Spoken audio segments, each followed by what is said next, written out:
केरल में हाथी हत्यार अभियुक्त गिरफ जनक गिरफ कहले केरल जंगल मंत्री खूब शीघ्र अन्य अभियुक्त को गिरफ कर सपुरी में बारूद दे माई हाथी को हत्या कर स्नान मंडपर सेवा आसिले गजपति महाराज प्रतिनिधि भाव मुदिरस्थ तुलाइले सेवा शंकराचार्य स्नान वेदी को आसन सूचना कहीं आसिले गजपति महाराज बढ़िला चर्चा। राज्य में आउ जड़े कोरोना आक्रांत मृत्यु खोर्धार जड़े 63 वर्षीय वृद्ध कोरोना रे मृत्यु होईछि। मोट कोरोना मृत्यु संख्या 8 को वृद्धि। से मधुमेह और अन्य रोग पीड़ित थिले।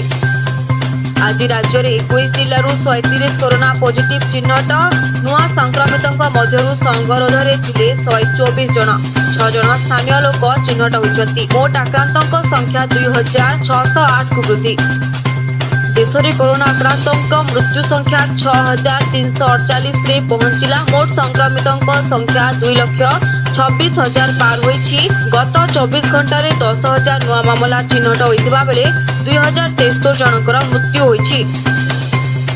श्रमिक स्वतंत्र ट्रेन रे शिशुपुत्र को जन्म देले महिला। तेलंगाना बलांगीर टिटलागढ़ को आसुतिला ट्रेन। उभय मां और शिशुपुत्र सुस्थ थिबा सूचना। टिटलागढ़ उपखंड हॉस्पिटल को स्थानांतरित करा जायछि।